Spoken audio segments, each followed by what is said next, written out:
Chris, from an interview that was done on this station earlier this week by the legendary Marcy Finkelstein. Thanks so much, Marcy, for featuring him on your show. And now we get to have you on our show. I love it. And performing here in studio ahead of your show at Shamsi tonight in Safety Harbor. That's right. I'll be posting a link for tickets to that show in the live stream, which is already happening right now on Facebook and on YouTube.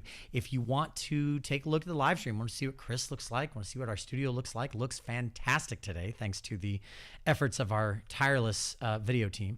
You can go to Facebook or YouTube. On Facebook, search WMNF's Live Music Showcase, and on YouTube, WMNF Community Radio. So the way this show works is, if you've never heard us before, we have a little bit of music. We chat a little bit in between songs, but honestly, we're big music heads. I'm a big music nerd. I'm here for the music as well. Do you mind if we dive right into a song? Oh my gosh. Okay, sure. Here, let's do. We'll do this. We'll just dive into a French song. Yeah, it's set it up too. Okay. Right. Set up. All right. Yes. This is in tune. And so this song is called Les mots roses, and it means the pink words. Pink words are, they are in the chorus, Les mots roses sont des mots sad. But he's really not talking about sad words, which it is a play on words. There's a lot of play on words. Any French Americans out there, or Frenchies, you will understand. And so he's talking about the Marquis de Sade. Because this is a bit of a sadomasochistic thing to this song, because it's French, and the French are so brilliantly, beautifully vulgar, and the most beautifully vulgar people when they want to be, and when they choose to be. And certainly these pink words are words that, when they are said, they sting an owl, and then so those who say them wrong will be cursed. Okay. Les mots roses sont des mots maudits, et quand on les dit, ça pique. Non, les mots roses sont des mots sades, et quand on les dit, ça pique et aille. Les mots roses sont des mots dits. So it's like it's a play. It's like you're saying these are said words, but at the same time, maudit means cursed. And then cursed are the ones who say them wrong. So maudit soit qui mal les dit. So in other words, make sure your pronunciation Make sure you studied in French. Take it anyway, away. Let's go. Let's see.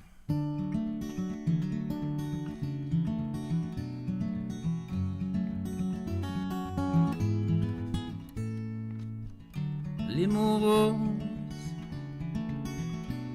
que tu me dis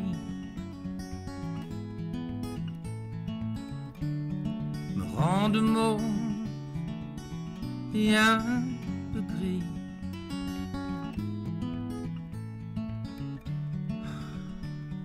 Triste, sans savoir pourquoi. En un mot, etc. Les mots roses sont des mots de ça. Quand elle les dit, ça pique et aille. Les mots roses sont des maudits. Maudit soit qui mal les dit. Les mots roses sont des mots cœurs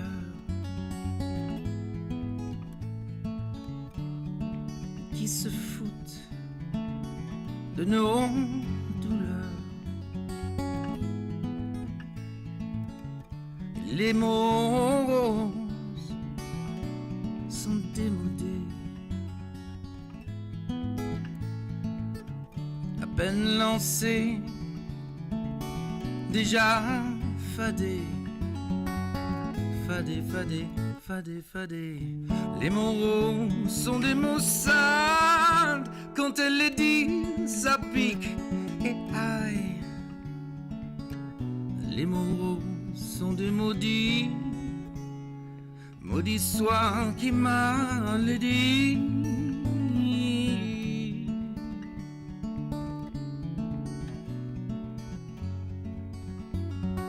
Maudit soit qui m'a les dit.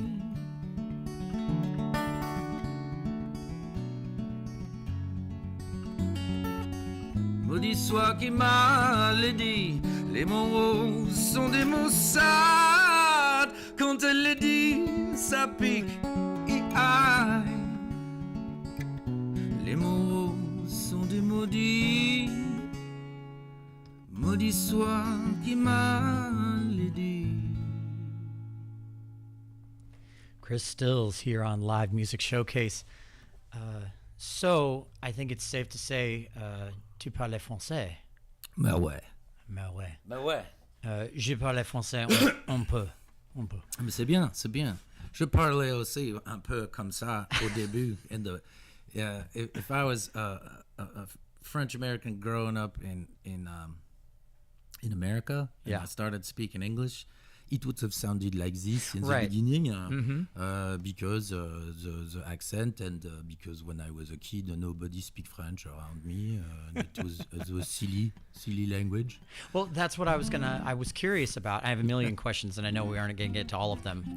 But I think your background is so interesting. Obviously, you have famous parents, and that's great. That's cool. For those who don't know, Chris Stills is the son of Stephen Stills of Crosby, Stills, Nash & Young. And your mother is extremely famous in France as well. Say her name again for me, please. Only because I don't have the pronunciation skills that you have. No, that's cool, man. Véronique Sanson. Sanson, yes. Sanson, yeah. That's what I was... She's like Cher meets Joni Mitchell, in France. She's adored. If you were take any cab ride in France and you said, "Do you know Véronique Sanson?" and they were like, "Oh yes, Véronique. Oh, my youth, my teenage years, my life with Véronique." They love her. I'm going to play that card if I'm ever over there sometime. So please do. But my question is, did you learn English first or did you learn French first in the household? So English. So English. So not even English. I learned American. America. No. I learned English, and what I was trying to say in a very stupid, silly way because I haven't had enough coffee yet. But that's okay. That's all right.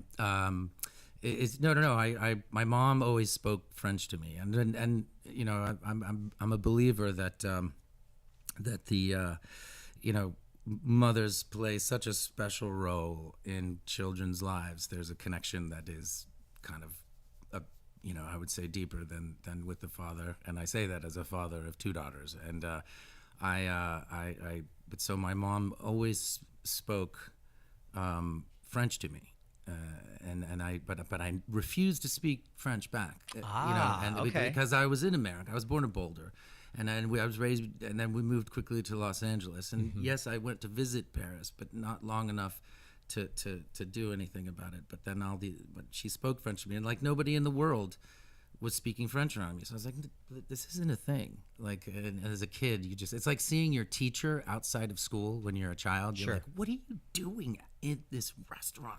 You're supposed to be like, you don't belong here. You're sleeping at school, right? That's like where you live. Anyway. Same thing, but then I went to France and I found myself up in Normandy in a camp, and all the kids were making fun of me, and so I basically spoke fluent French from one day to the next in a horrible accent. But my mother was like, "Oh my God!" I was like, "Je vais aller jouer avec les enfants," and my mom was like, had to do everything in her to not go, "Oh my God, you're speaking French," and she was like, "Okay, fine, Oui, chérie, à tout à l'heure, Tout à l'heure. And she was like, "Oh my God," and that was it. That was my French, and my accent got better over the years. Sure, and as it does. And so, do you feel, anytime you speak French now, do you think of your mother? Do you feel a connection to her in those moments, or is it just kind of like flipping a switch? There's a bit of a switch. There's a when I go over there long enough, I actually dream in French. Yeah. And that starts then you wake up and you're like, I got to go back to America. No, just kidding. No, it's really cool. It just, it's a thing. You learn another, I don't know, I'm not want to say that I have personality disorder, but my wife says that when you speak in French, you speak like this. Apparently my voice drops, but it ain't. So I'm gonna try and talk like this now. But keep yourself. I love it. I do think of her. I think of my grandparents. I have a culture over there. The French way. The French are awesome. The French, the culture, food. The food, but just they know how to live, and there's a thing about the French, and I'm just.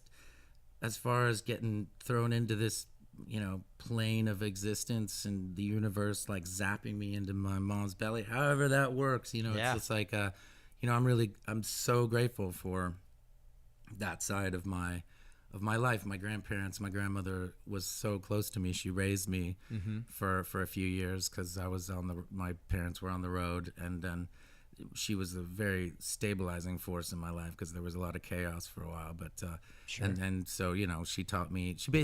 My grandparents taught me how to dine just in case. This is like the French mentality, but this was my grandparents. Just in case you get invited to Buckingham Palace Yeah. by the king and the queen or the princess, you'll know exactly what to do.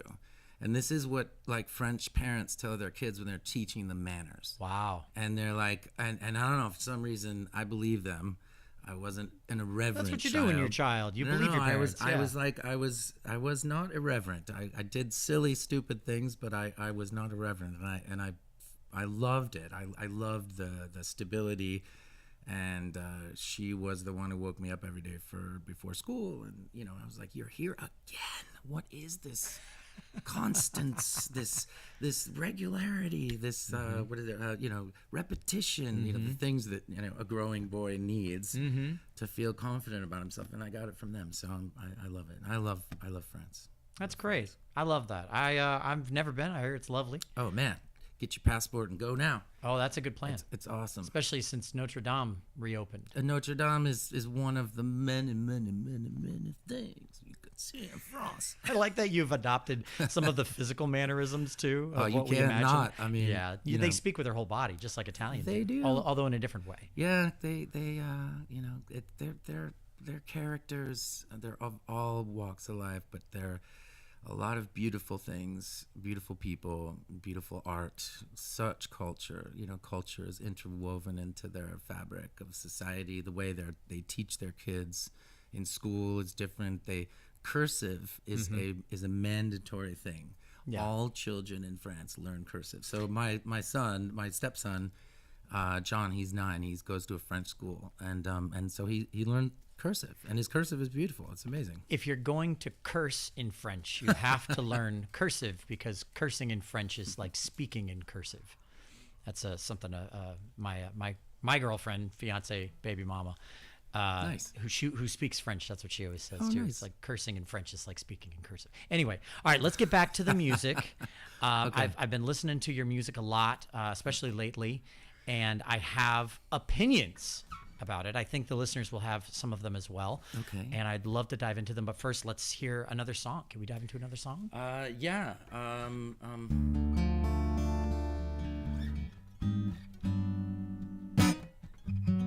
All right, here. Why don't we do this, since we're here and probably people are getting to know me? I'm going to play a bit. This is the first song I ever wrote. Yeah. Gotta love a first. Gotta love a first in any context.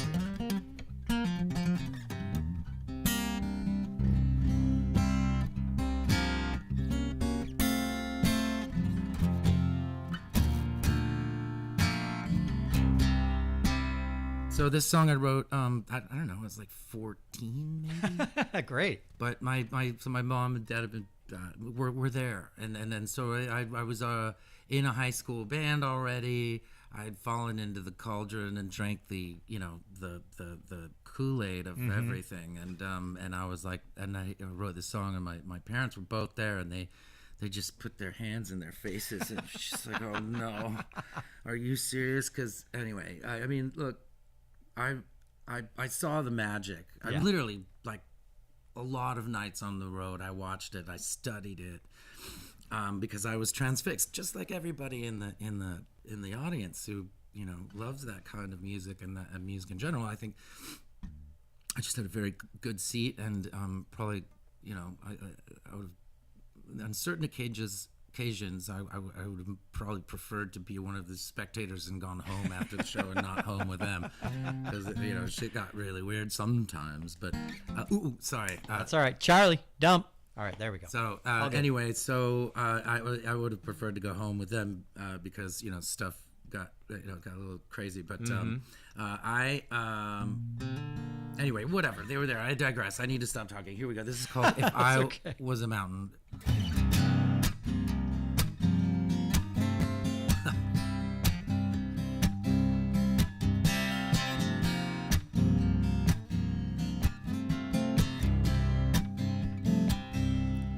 If I was a mountain, or if I were on a tree,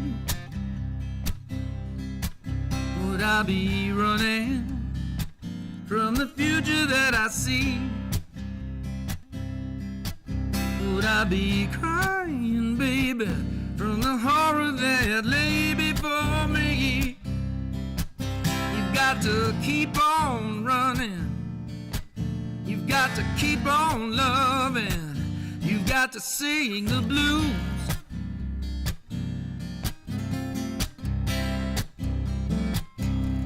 I look in the mirror and I wonder who I see. I see a person who tries to be all he can be. And for this person, there is no tomorrow. And this person singing the blues.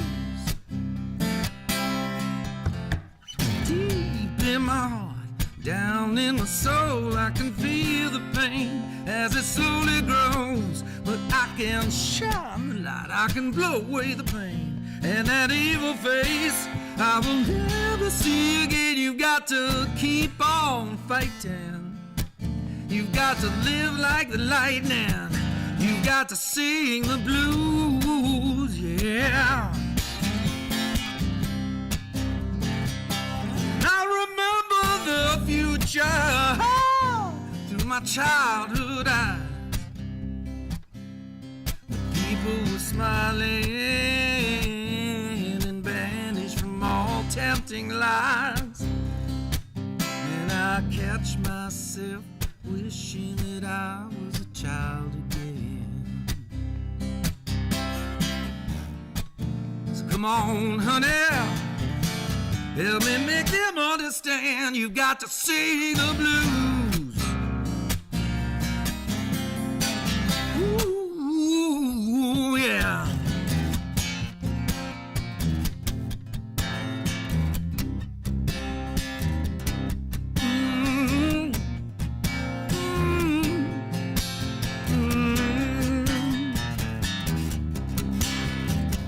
Gonna have some good times, gonna have some bad times. Gotta keep on singing the blues.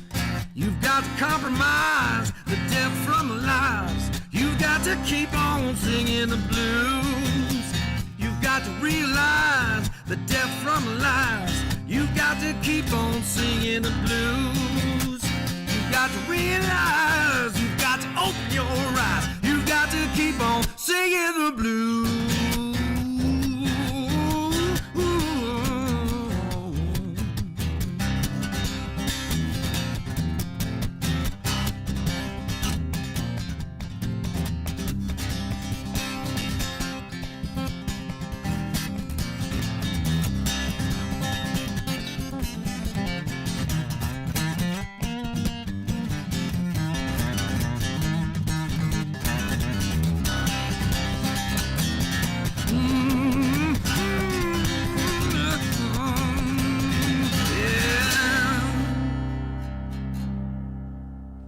Chris Stills here on Live Music Showcase. Killer.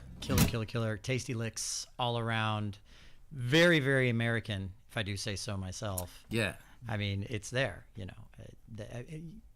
Considering your upbringing, your background and everything, if I'm, you know, from a cursory glance, obviously. But I think it's so interesting listening to your discography and listening to how your sound has kind of evolved over the years. You know, hearing some of the, like the 2018 release, the album that you had out, it was there was a lot of strings, and by strings I don't necessarily mean like mandolins or you know, like bluegrassy stuff. I mean like symphony. Oh yeah, stuff. no, there was some Paul Buckmaster stuff. That was my buddy Oliver Krause. He's a brilliant. He has a safe word too with his family, by the way. Anyway, I will not share it. But he's great. He did the strings on that, and he's a one-man guy. If you need great strings, Ollie Krause, and he's a great Brit. Met him on a anyway. Yeah. But I mean, it's cool to listen for any artist. Really, it's always cool to listen to that evolution, and if you're looking for your, yeah, there you go. So hearing a lot of like strings, and not just strings, but like you hear like the standard kind of symphonic, almost kind of 70s, not Motown, because Motown's pre-70s, but the 70s thing where they would include, strings and pop music and things like that. It has that quality. I love that too. I thought it was great. It's brilliant. It's a way to civilize the masses, so to speak. They say like good things are borrowed, great things are stolen. Yeah. That's pretty much. Absolutely. Yeah. And then the more recent album, the 2023 release that you put out, and it's a little more guitar heavy. It's a little, in my experience, in my opinion at least, a little more guitar heavy, and the harmonies are obviously ringing throughout everything. But I guess the question that I have is, and I think this is there's two sides of this coin here, but is that evolution for you an intentional thing when you go into a new project, as in like you have your theme, or you have your basic kind of bones of your most recent project, and you come into the next one and you're not rinse and repeat. You seem like you have a good idea of like you want to create something new. So is the evolution of your sound intentional, or does it happen more organically for you? I mean, I think there's always, I think I'm just going for honesty. Yeah. Really. I'm a player, Yeah. Songs they come and they, you're telling I'm telling a story. I'm telling mostly of my story, and sometimes I write about, whatever it is, but I think I tried to, like in 2005, I got a little producery. I think my second record was, I was trying to do something that I either wasn't really fully prepared for, or Sure. I was like going for a sound, and I was like kind of trying to take these songs and fit the bill for what was going on, and I sort of look back at that, and I'm like, I'm very proud of that record. I made it with Hod David and in New York City and in Sure. France as well, and also this is my first time singing in French. But I think as I sort of grew up, I try to, unless I'm working with a producer, really actually, like, I don't know, unless we have a pure vision, then I just try for honesty, simplicity, and there's, sounds and production is sort of second to, as long as the song speaks and the chorus hits the way it should, then we're good. And I just try and keep it simple, stupid, Music in and of itself is complex enough without us in the studio, trying to overcomplicate things when we don't have a clear vision. Well, I like, I have a clear vision on a song. It's just Sure. sometimes sounds wise. I'm talking about like synthesizers, or like, what do? Do we put an 808 on this? And like, dude, I forget this, and blah, blah, blah, blah, blah. And at that point, I was young, and I was, I don't know, my head was not. And so today I think I'm a lot more stable in my brain, in my production value. But Sure. I love what you were talking about, those strings, and Yeah. I'm a big fan of the 70s. I'm a huge fan of the 70s and the 60s. And that will always sort of, I think, find its way into my music. Sure. And I do have sort of the pre-branded hat of sounding like, for me, I can't really help what I like. Sometimes I wish I was like, man, because I do have friends that are children of famous parents, but Yeah. then they became rappers. Yeah. Or they did like, they're DJs in the EDM world, and it had just nothing to do with their parents. And I'm Sure. like, but I like rock and roll. And so I just like, it's been kind of like hard for me to do what I love. Yeah. And step out from underneath what is a pretty big shadow. But I think, people who do come see me and I do get a lot that, you may resemble your father, and and your mother, and you may sound like them a little bit, but you are your own thing, which always feels good. And and there you go. So that's it. Well, I think the answer, no one asked, but my opinion of that is the answer is, if you have that shadow that's there, that you have to kind of sort of live up to or whatever in some perceptions of people, which you don't realistically, coming by it honestly is the only way to do so. And that's all you can do. And I think personally in the music, I think it shows through, because I don't listen to this and think this sounds like someone trying to sound like, Right. This sounds honest. It sounds original. It sounds raw in some places in the best ways. It sounds genuine, which at the end of the day, and I'm in here week after week with musicians, a lot of them are local, a lot of them are smaller bands. And one common theme always seems to come up, whether they're nationally touring, internationally touring, or they're local. And it's wanting to convey an honesty within their artistry seems to be the universal goal. And the ones that do it best are the ones that do it honestly. I mean, come by it honestly and do the work to be honest and raw and a little vulnerable in their music. And yeah, I mean, there's artists who can connect with what they're doing, and you feel it. They're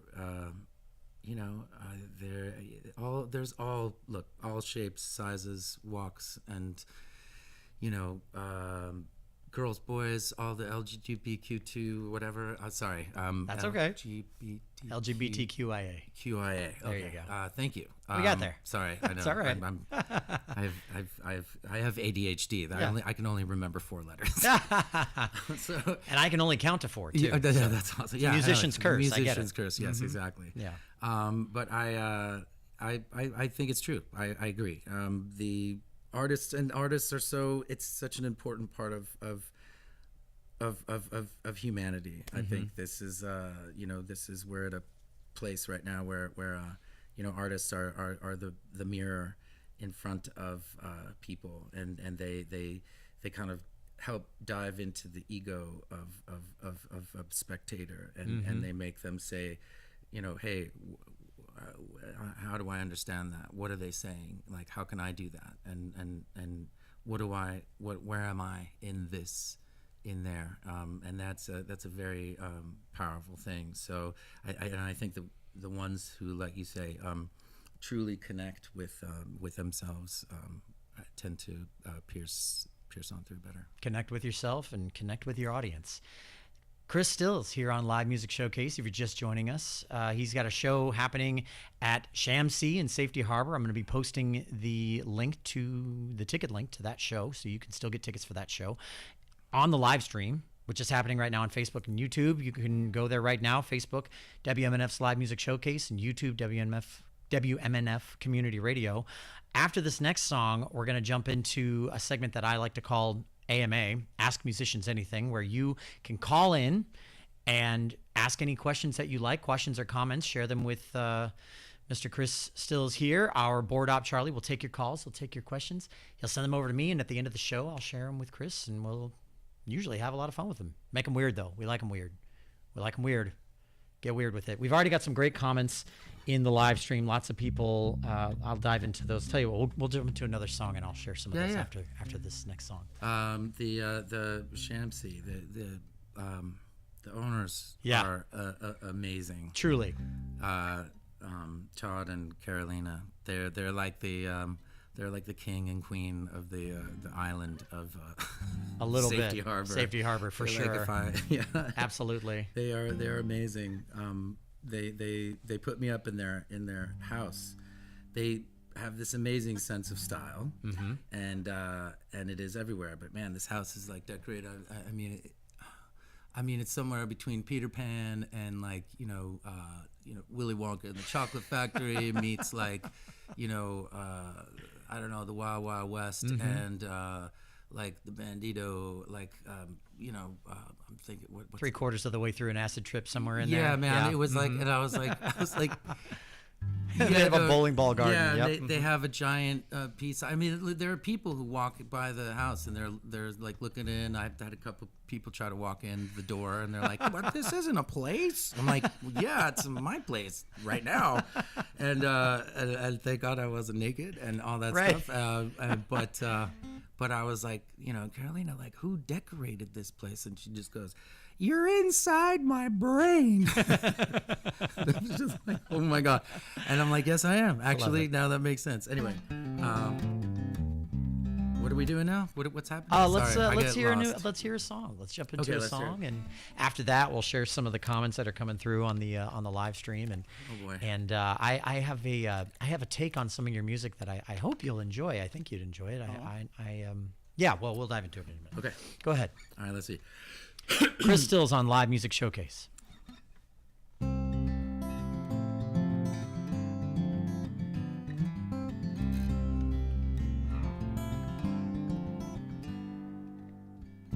Little lady of luck, be true to this feeling that I have for you.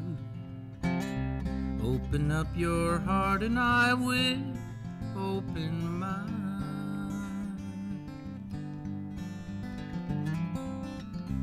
In your brightest moment I go blind, even though you keep an open mind. Every finest hour was written in your eyes. Oh, sweet California, love's a river running through ya. Oh, sweet California.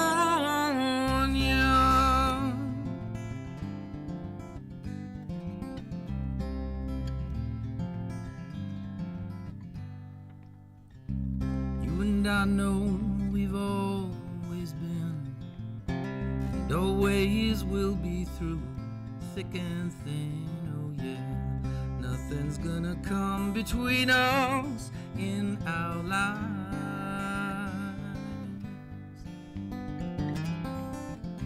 Through it all, to hell and back again. With every hand we're dealt, we'll raise the bets. Oh yeah, nothing's gonna keep you from yours or me from mine. Oh, sweet California, I don't ever want to leave you. With your starry nights shining through these starstruck eyes, always dreaming, never sleeping, sure ain't leaving, you know how. All my sorrows will be gone tomorrow. You can follow me to be free in California. Follow me to California.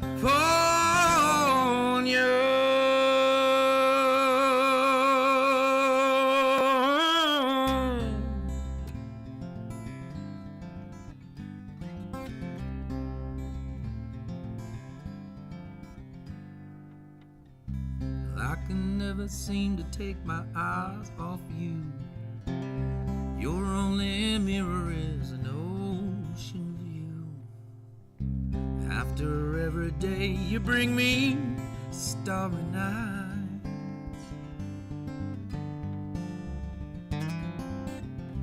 You gave me a place to call my own, and in your arms you make me feel at home.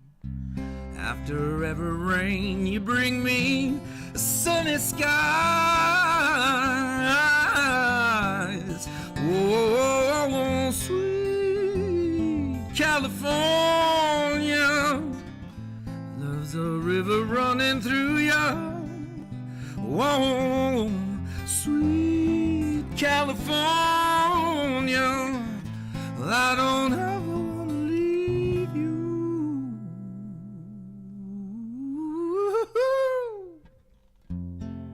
Sweet California, follow me to California.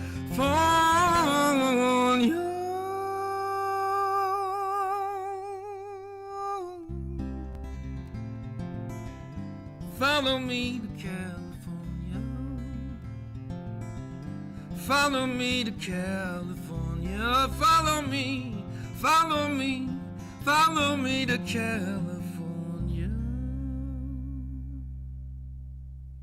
Chris Stills here on Live Music Showcase. Follow me to California. I will. Come on down, visit. It's a drive from great. here. It's the dry heat. It's a drive. It's a dry. Yes, absolutely. Floridians love a dry heat. Yo, yeah, well, come on down. We got plenty. It's it's not bad out there. Is that where you're residing currently? Yeah. You're out in California, in LA? And yeah, outside of LA. Yeah, that's right. Surrounding area? Yep. Yeah.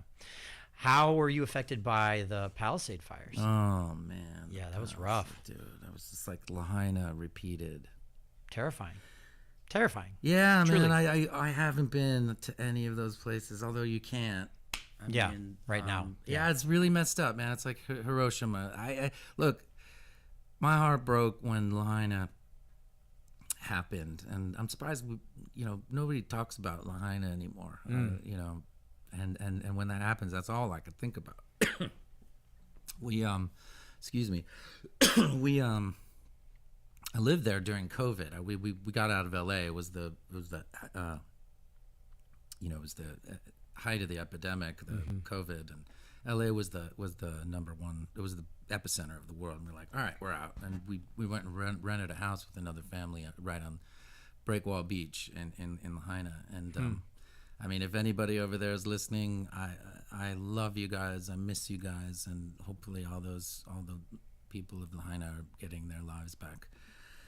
The fire in LA happened, and that trauma was triggered immediately, and we didn't sleep for 4 days. The first night I just stayed up all night because whatever, it just kept on growing. And basically at the end, I'll cut this short, I did not lose my home, but we had to evacuate. We live in Tarzana, which is right over the hill from where the Palisades fire stopped. And so it stopped was literally the fire line. Wow. And the thing is that if the fire crossed that line, then all of the valley was screwed. That's what I heard, that it was like it was almost like a levee. Yeah, it was. Yeah. And then the winds were coming from our side. They were from the south to north, from north to south. Yeah.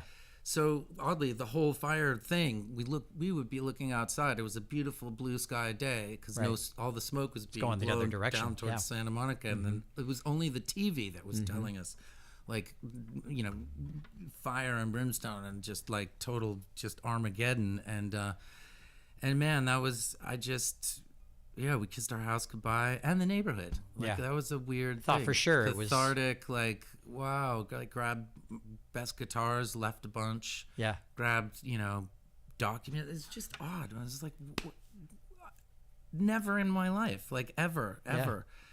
Anyway, so we lived, but it was terrible. And I've done plenty of benefits now. Sure. And we did one the other day with Rufus and Wainwright, and we called Let's Get Laid. Yeah, it was really cool.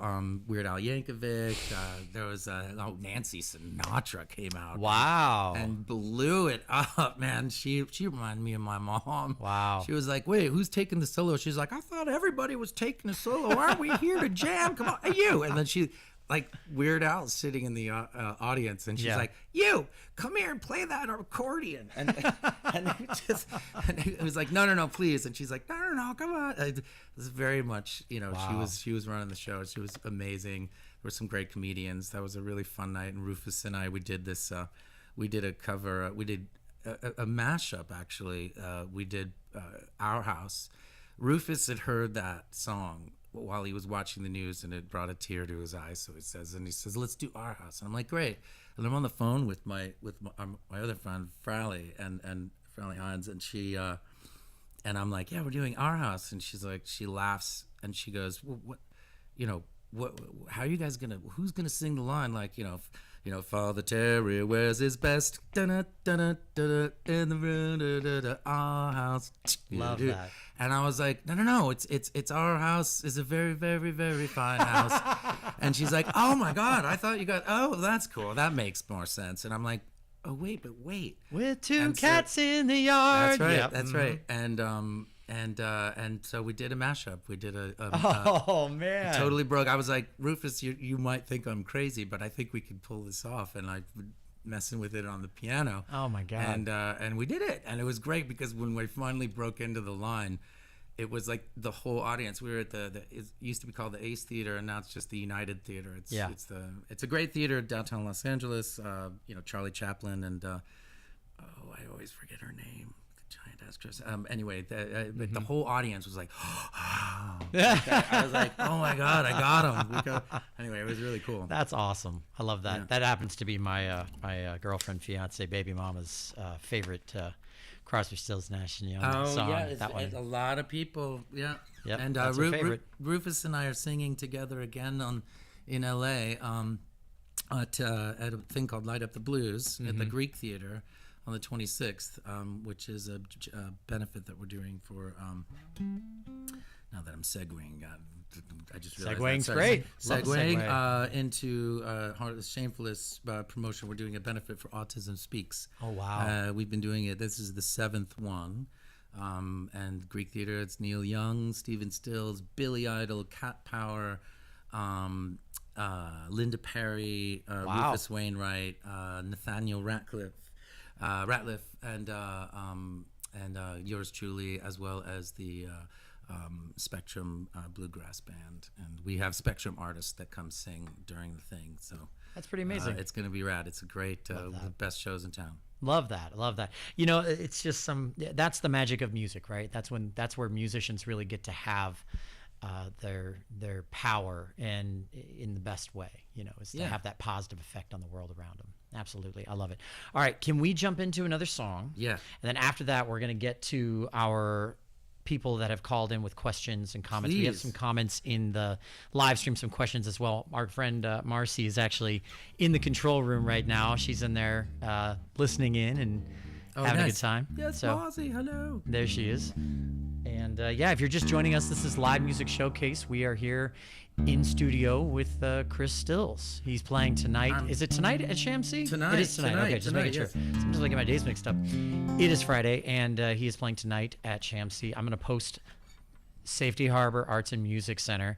I'm going to post the link for the tickets right now in the live stream. Facebook, WMNF Live Music Showcase, YouTube, WMNF Community Radio. And take it away. What's this next one going to be? As soon as I get into tune, this one is go ahead. Be, and by the way, if you've never been to the Shamsi, it is the most. I felt like I was in the building itself. It's like a Dali exhibit. It's really cool. No, that is the outside of Carolina's brain. That one. Yeah. Anyway, so if anything, come check it out. It's a selfie heaven. So this is a song. It's about moving forward in your life. It's called Step Further. Anyway, could I get a little reverb? Like, please, just like, I call reverb Kool-Aid because it makes me sound cooler. You know.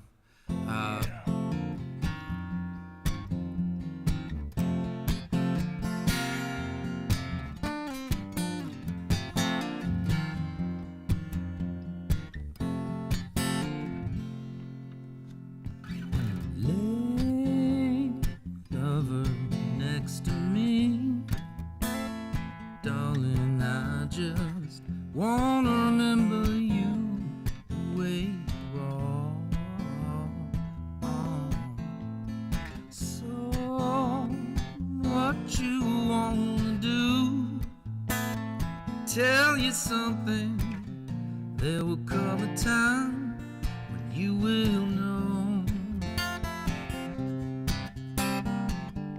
There will come a time when you should step further.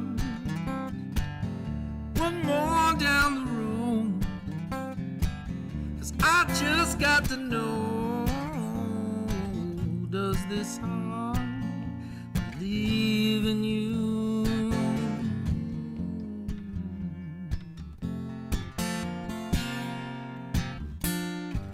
Say something back to me, remind me to believe that I still have the words to move you. Say you're the one, say you're the one, say the words and I'm ready. Yeah. Say the words and I will step further, one more down the road, 'cause I've just got to know, does this road lead to you? Does this road lead to you?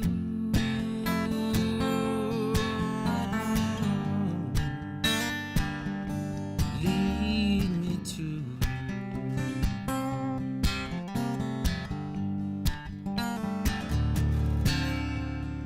why waste time? Take your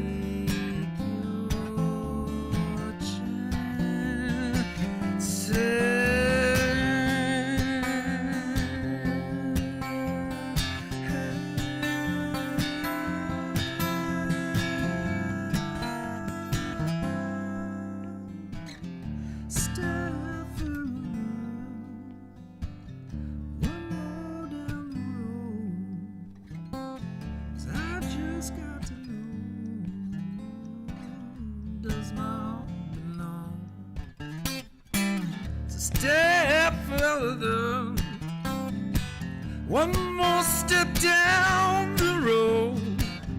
Does your heart belong? Does this road, does this road lead to you?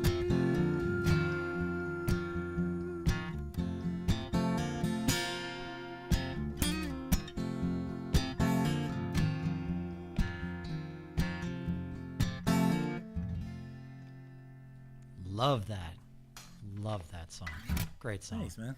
Beautiful. Chris Stills here on Live Music Showcase, playing at Shamsi in Safety Harbor tonight. I did post the link for tickets in the live stream, so if you want to head over to the live stream, you can do that. Also, fun fact, we're on a radio schedule here if you're listening on the radio in your car or at work or wherever, which means the radio schedule follows a tight schedule. The radio broadcast ends at exactly 3:01, but the live stream broadcast ends whenever we want to. Good catch. Pineapple. Yeah. Which means if you want to see any of the after show hijinks that may or may not occur, or any other, additional questions, or any questions that I don't get to from the AMA, jump onto the live stream on Facebook or YouTube. Facebook, WMNF's Live Music Showcase. YouTube, WMNF Community Radio. So let's dive in with a couple of them. We'll try to keep them compact because there's a bunch. You know what I'm saying? We have 5 minutes left in the show too, so we'll kind of run and gun here. Our first one is going to be from Marcy. I think she gets first say, and it's a great question too. Watching you play the beautiful, sweet California, it's clear you enjoy live performing, but that requires leaving home and family to tour. Does that get difficult? Always. Yeah. It always sucks. It's the worst part about it. Yeah. It really is. Yeah. It's really just. There's a few other hard things, but that is the worst. Yes. Yeah. And then Then it's logistics and tour manager and yeah. So where you got to be at noon, all that stuff. And, doing a radio monotony. show. But you do meet a lot of great people, and there's so much to experience in this world, and I love experiencing the world. I love meeting you guys. I love coming here for the first time. I've never played Safety Harbor. I never played Fogartyville. All these experiences, and I'm really lucky. And I get to play music, and just so. but that trade-off sucks. Yeah. And I miss soccer games, I miss ballets, I miss like all the things, and I missed a couple birthdays, and that really sucks. Yeah. Anyway. Well, all right. So the next one comes from our program director here on the show, at the station here, and she says, "What's your wildest story from being on the road Oh my God. that you can say on the radio?" And make it brief. Oh, what kind Well, of, I'll tell you what. let's see. Wait. You got one? Well, there's so many. There's so like, many. Literally, like. I'll tell you what. Let's come back to that one after the last song. All right, yes, we will and that tease way, you. That way you have It's some a time. great tease to stay. Go on to the online part. Go on to the online part. Yes, absolutely. Which we're like 30 seconds. From. Yep, we're a few minutes away from that. All right, so jump onto the live stream if you haven't already, because that's where the rest of the show is going to take place. These are the credits. These are the people that really matter on the show, the crew, the people that are working behind the scenes to make sure that it looks and sounds as good as it does. Sound mixer, Mark Perfetti. Audio assistant, Pam Robinson. Our video director is Ed Lehman. Our camera operators are Lisa Reuter, Charles Holsapple, and Marcy Connors. Our technical assistant is Ike Parham, and our board op is Charlie Cushing. I'm your host, Ken Apperson, and this has been Live Music Showcase every Friday at 2 p.m. after the news headlines. Make sure you come back and give us a listen next week. Would you take us out with one last song?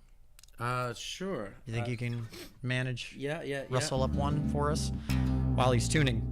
Again, the link for his tickets for his show at Shamsi tonight is in the live stream. It's in the comments of the live stream. Head on over there to get tickets to the show tonight. Ooh, that's cool. Do what you want to. Say the things you want to do. Whenever you like. I ain't trying to fool you. Sure ain't trying to con you. I just wanna hang with you, baby, whenever you like. Some things change with the rising sun. Baby, don't you worry, I'm as faithful as the day is long. Laying down together in the cover of dawn, looking out the window, listening to the city hum its song. Baby, if that's cool, say that what you wanna do. Go where you want to, whenever you like. I ain't trying to con you, but I should like to call you. And then we can go out together whenever you like. Some things change with the rising sun. Baby, don't you worry, I'm as faithful as the day is long. Laying down together in the cover of dawn, looking out the window, listening to the city. It's song. Baby, now that's cool. Ooh, that's cool.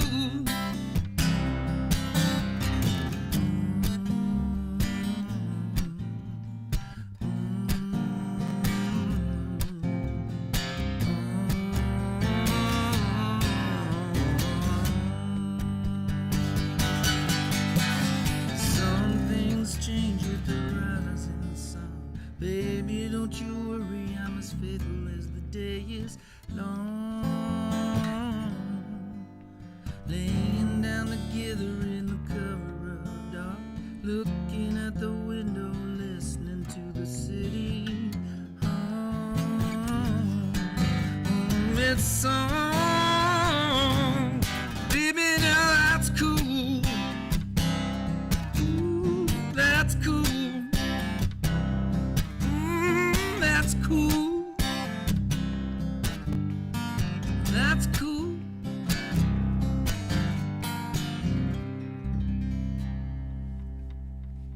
Chris Stills here on Live Music Showcase, and we have now officially entered into the completely online version of the show at this point. We're in the after show, if you will. So, what is your wildest story from the road, if you have one in particular that you like?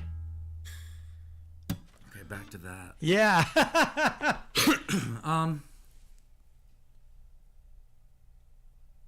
Oh God. I mean, I'm just my head is flooding with moments. Let's see. What was the cool thing? Well, I mean, there was like cool how. Get more specific. I mean, I'm a fan of weird. All right. Maybe a weird fan moment. Oh God, you let's just go weird and dark. Okay. Welcome to the inside of my brain. Let's see. Well, okay, weird. No. Oh, okay. Here we go. My what happened? Oh God, I'm self-editing. And okay, so there's like I have like tons. You don't have to edit as much because we're online. Tours in France. The FCC isn't watching and us. then in this all the instance, tours so we can get away with a little bit more. In friggin' France. There you go. Yep, And then, but then there's what was a well, repeat the question, please. What's the weirdest fan moment you've had on the road? How about that? No. What was the original? Oh, the original question? question was, what's the wildest story? Let's see. I'll pull it right up. I'll say it verbatim here. Let's see. She said, what's your wildest story from being on the road? Oh, okay. So this one's pretty cool. Okay. All right. So, okay. Does it have to be my tour, or does it have to be any tour? Because I've been on a lot of tours. Just your experience. Okay. So one of the coolest experiences that I ever had on tour. Well, one, like, okay, I'm gonna name a bunch. Okay, 'cause there that's was great. A bunch. And yeah. like, okay, first time ever playing drums with Crosby, Stills, and Nash. First time my dad called me up to play drums with Crosby, Stills, and Nash in Laughlin, Nevada. He knew how to pick them. He was like, if we're gonna let them do anything, we better make it in like Laughlin or something. No disrespect to Laughlin, Nevada, because y'all clapped for me, and that was awesome. There you go. Nice. Right. But it was on Southern Cross. So that drum beat is not that easy. Do do do do. You know, you got to do these 16th notes. Anyway, killed it. Gotta get that molar and technique so going. that was like, and you know, feeling your foot do that kick drum in a big stadium is something, you know. So that was cool. Sure. I had first time I ever played in front of an arena, like 17,000 people. I was opening up. This is in France. I was opening up for Eddie Mitchell. Wow. He's a great French artist, actually, and he saw me play live and at this great club in Paris called the Reservoir, and he was like, he called me up out of the blue, got my number from my mom. Wow. This really huge artist who sells out Bercy in Paris, and he was like, Christopher, I want you to come and sing. You open up for me. I'm like, where are you playing? And so we're playing Bercy in Paris. It's like, you know, it's like playing the Staples Center or whatever it's called, the crypto. Sure. Oh God. The Staples Center. Anyway, so I get there and I'm walking on stage and I'm playing this my first show. I'm so nervous, and the stage is like enormous. Yeah. It's bigger than you know. It's like Something people don't think about often is those stadium shows, how massive the massive stages stage. are. Absolutely And massive. so they put me center stage with my acoustic guitar, just me in front of a sold out. No band. Just you. No, just me. Okay. In front of a sold out thing, and I'm like, I'm gonna do piano songs. It's like, cool.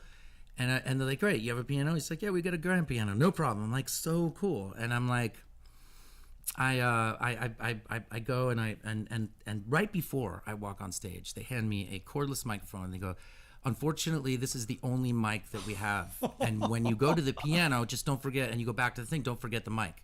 Oh, yes. Okay. You know what's coming. I do, yes. You know what's coming. I've been that guy on stage. Okay, so but you have to understand that, like, this is my first time, and I don't know. Sure. How old were you? hadn't- How old were you? Oh, I was 21, You were 20? maybe. Oh, my God. I can't Just a imagine. baby. Anyway, okay, yeah.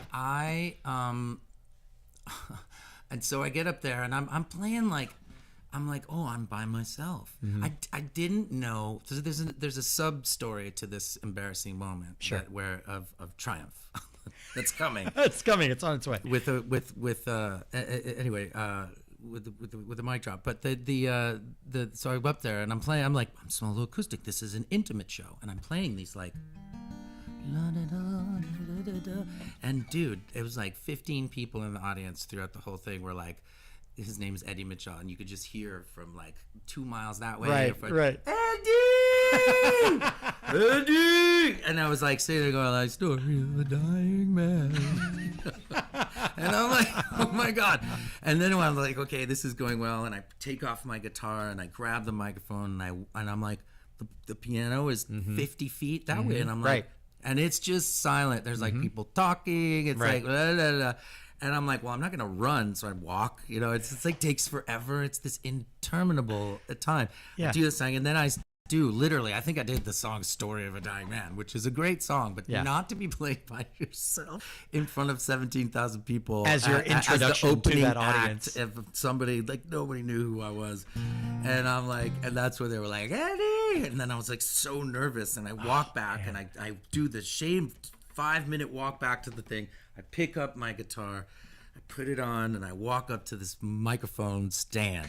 Because the microphone is back. Yeah, and I just 50 look, feet away. and it's fucking, and there is not a single tech, not a roadie, to save me. And Nary a stagehand. And they're just I'm pretty sure they were, hazing me. You're right, of course. And I'm just like, you bastards, and they were like just the walk of shame. It was like I walked in silence again, and it was internal. So anyway, my mom is playing at this other venue at the same time that whole week. In fact, I think she was playing there for a month. It's called the Olympia. It's one of the most famous. It's where the Beatles played for the first time. I've heard of the Olympia. Yeah, the Olympia is amazing. I played there many times, opening up for my mom, my dad, and played there with different times. Sure.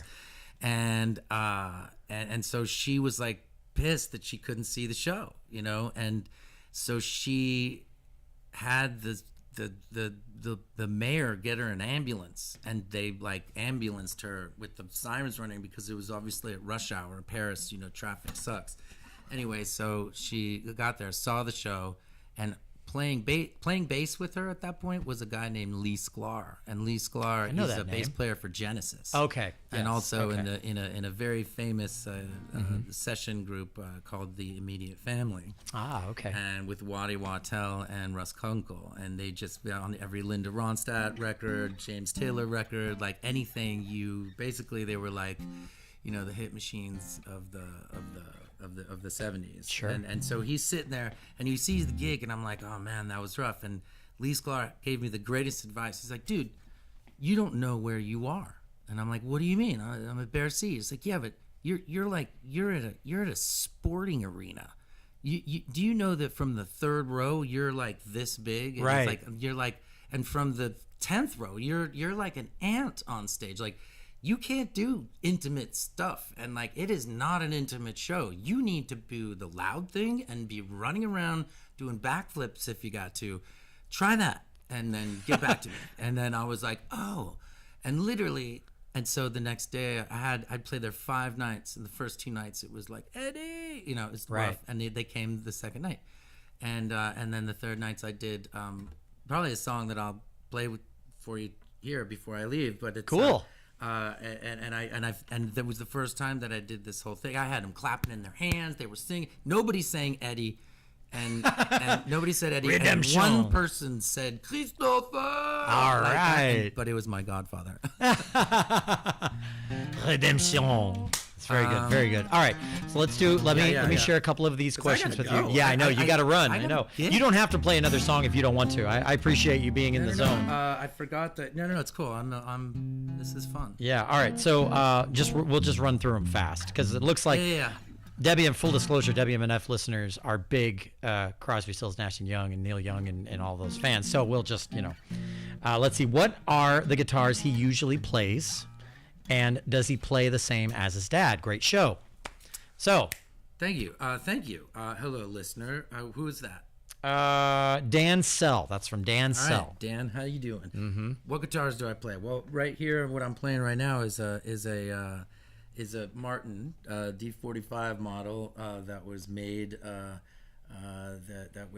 specifically for in honor of Jerry Tolman, who died in 2000 in a car accident. Who's my dad's manager.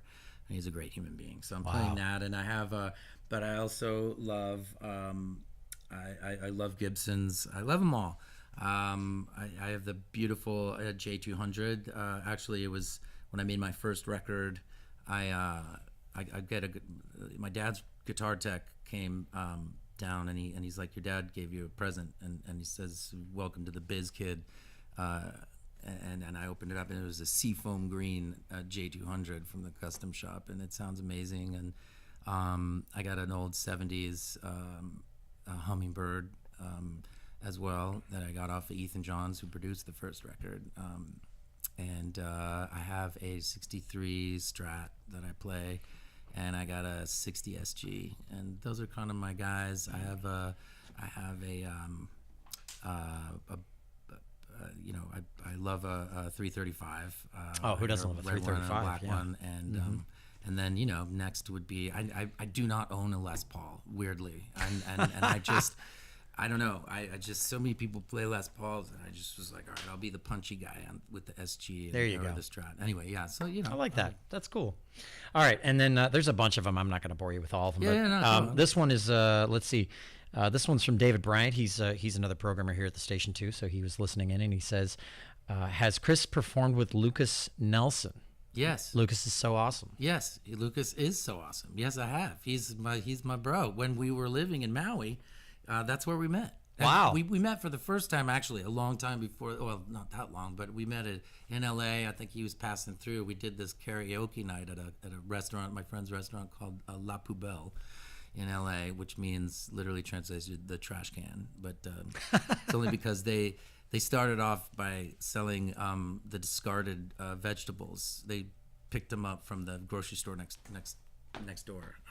They're like, because grocery stores have to throw away food that has any blemish on it when it's actually fine. And of course, she was French, and she was like, "But it's perfect. What is wrong with this? I take it." And it was like, "Oh, it's illegal. You can't do that, ma'am. It's against the rules." And she was like, "Okay, I'm sorry." And then she went and literally went into the trash can and pulled them out. She's like, "Fuck it, and don't tell anyone." And anyway, and she's great, Jackie. She was the founder, and my friend Francois owns that place. What was the question? Lucas Nelson, you answered it. Yeah, we do know each other, and I played with him. We went sat in with him a bunch, and he's amazing. I love him. He is a powerhouse. So I'll just share a couple of little comments, and then we'll wrap it up. I know you have a show to get to and everything, but honestly, they can't start the show without me. That's true. You are the pilot of that particular airplane. Take me to the pilot. We just had a bunch of really nice commenters. Let's see. Can't wait to meet Chris tonight at the Safety Harbor Art and Music Center. I last saw him on tour with Ryan Adams, and I said, "Wow, what a guitarist! I want to see him again." Yeah. So that was from WF Kulker. And then Debbie Carr says, saw Chris at Fogartyville Wednesday. He was fabulously entertaining, and his guitar skills are outstanding. I'm now a fan. Oh, yeah. So that's great. Welcome. That's like one of the, by the way, to the people watching right now, that's like one of the nicest things you can say to a musician is, I'm a fan. Yeah. Or now I'm a fan. That's all you got to say. And then the rest of them are very sweet and very kind of to the point. Great show, sounds great, wonderful, beautiful song to match the sentiment. Hit those high notes, Chris. Lots of emojis. And then one comment in particular from one of our favorite viewers. This woman has been watching this show, to my knowledge, for years on Facebook, and she's one of my favorite people to watch just because she's straightforward, she's honest. She's gonna give it to you in the comments if you need it. She said, "Wait, no, just kidding." You'll be happy. You'll be happy. She said, "I'm thrilled personally." She said, "I'm absolutely loving this interview. Personally, my favorite one ever, and the music is heart emoji." So. Boom! We did it, everybody. Well, close up shop. Shall be reinvited. Bam. I love it. I love it. Thank All right. you. Thank you so much. So we're going to call it on that. I think that's a good note to end on That's right a great there. turn, and I got to sit through traffic and get to the gig. Here, yeah, I have to do the same, actually. Chris Stills here on Live Music Showcase. Thanks so much for watching. Thanks for listening. And whether you're learning how to play our house, or you're learning how to parler français, le français, go practice. We'll see you next week. All right.